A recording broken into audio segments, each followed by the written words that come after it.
The United Nations Convention Against Torture defines torture as any act by which severe pain or suffering, whether physical or mental, is intentionally inflicted on a person for such purposes as obtaining from him information or a confession, punishing him for an act he has committed or is suspected of having committed, or intimidating or coercing him.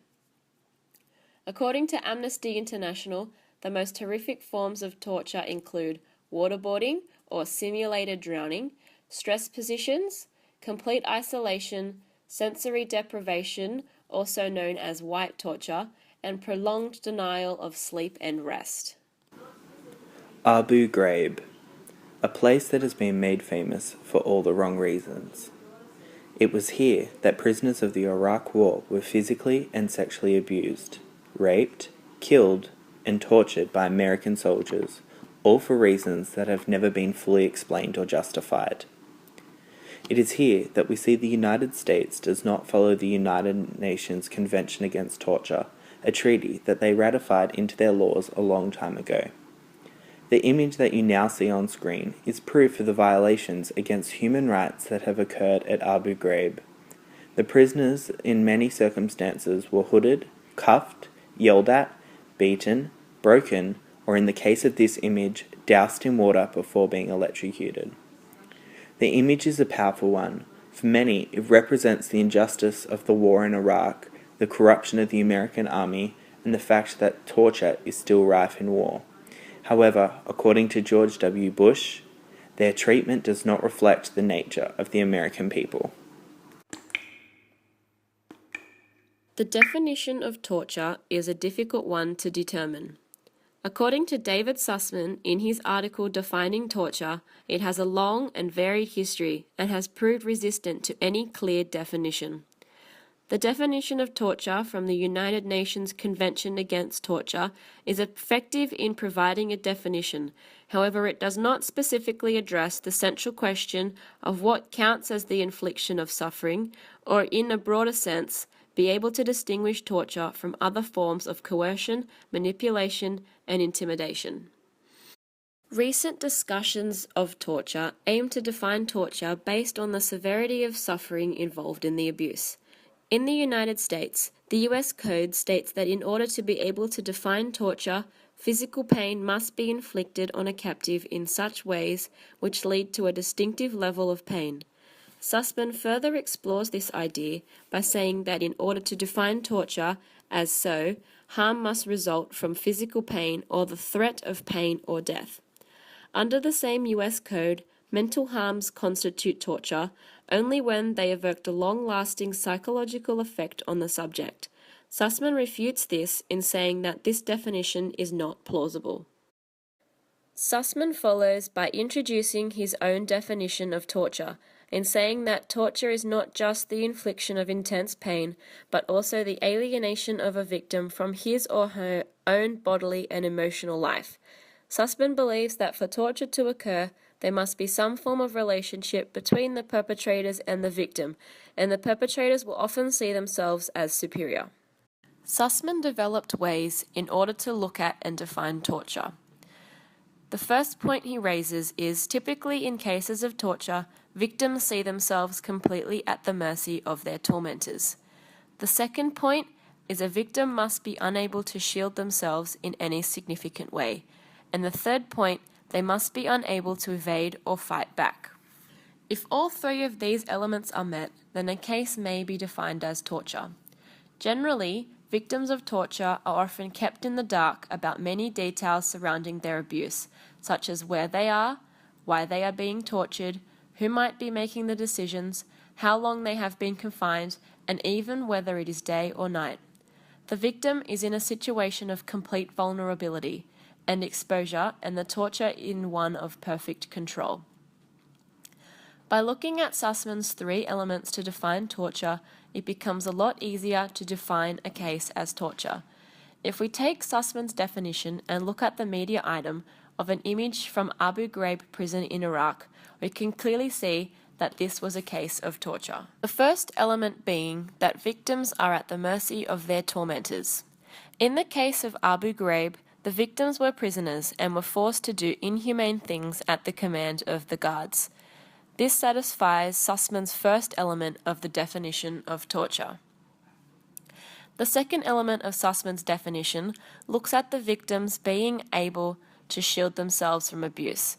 In the case of the media item, the image of the hooded man, his hands were tied up and connected to an electrical source, making it near impossible for him to shield himself from the abuse of electric shocking. This clearly shows that it satisfies Sussman's second element for the definition of torture.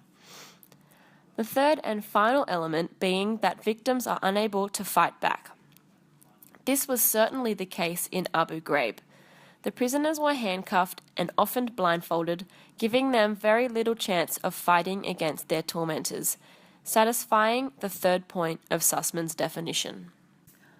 Following Sussman's theory for defining torture, we can clearly see that the case of Abu Ghraib prisoner abuse, and specifically the media item of the hooded man, was a significant form of torture for the prisoners.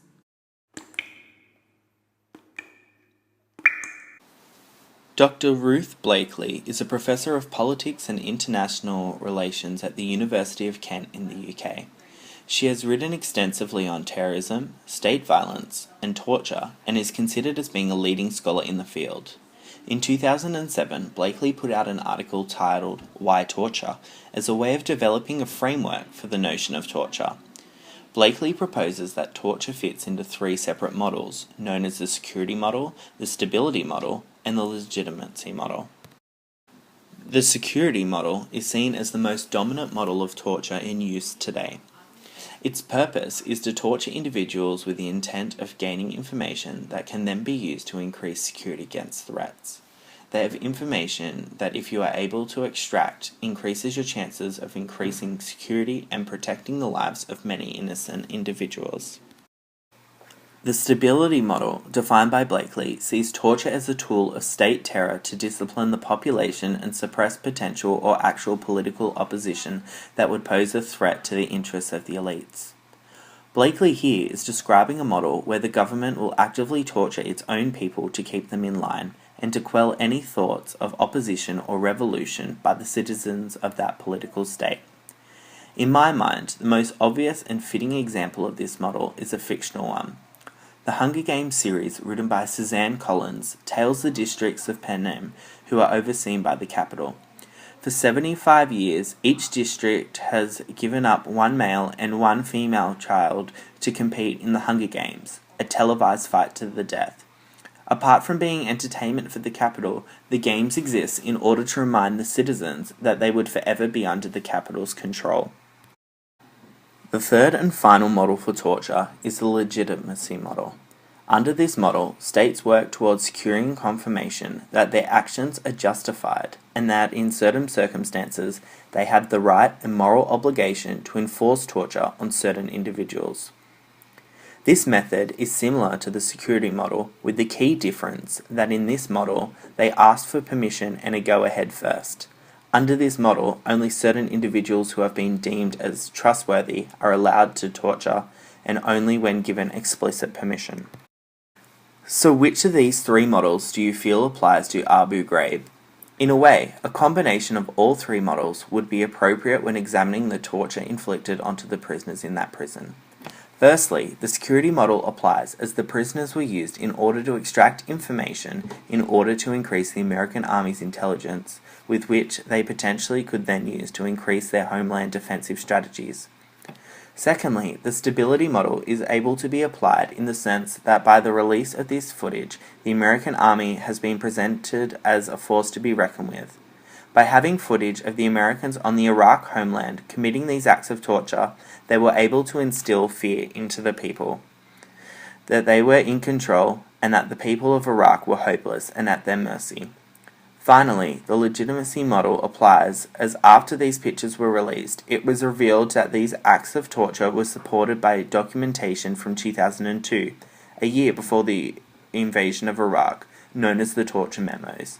These documents outlined legal grey areas and is understood supported these tortures.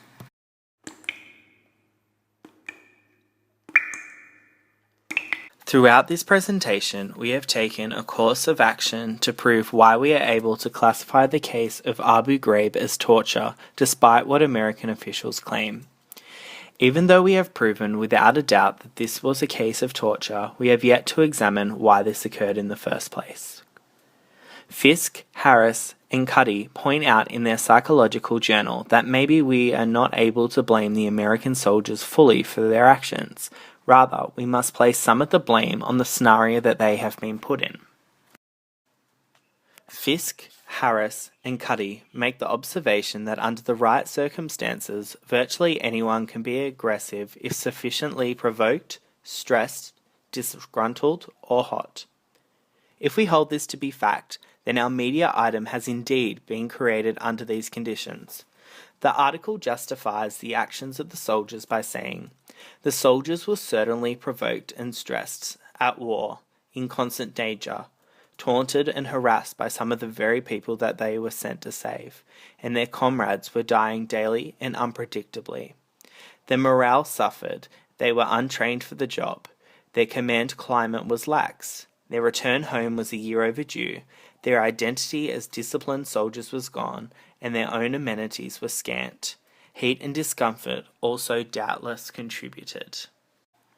Despite this justification, Zoe and I both agree that this is no excuse for the horrors we have seen from Abu Ghraib.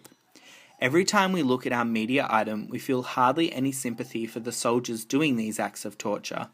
Instead, our focus is on the individuals depicted in grotesque and inhumane conditions that they find themselves in. In reality, we feel that someone should have spoken up the instant the first individual had even had hands laid upon them. Maybe then we would have a hero of war instead of just victims. In conclusion, Bryce and I believe that Abu Ghraib was in fact an occasion of torture. Sussman's definition showed that by satisfying the three key elements, the media item of the hooded man was indeed torture. Similarly, Blakely's three models also apply to our media item of the hooded man, fulfilling Blakely's understanding of torture. Finally, despite the justification of the actions of the soldiers by Fisk, Cuddy, and Harris, we believe that Abu Ghraib was a significant act of torture and a breach of basic human rights.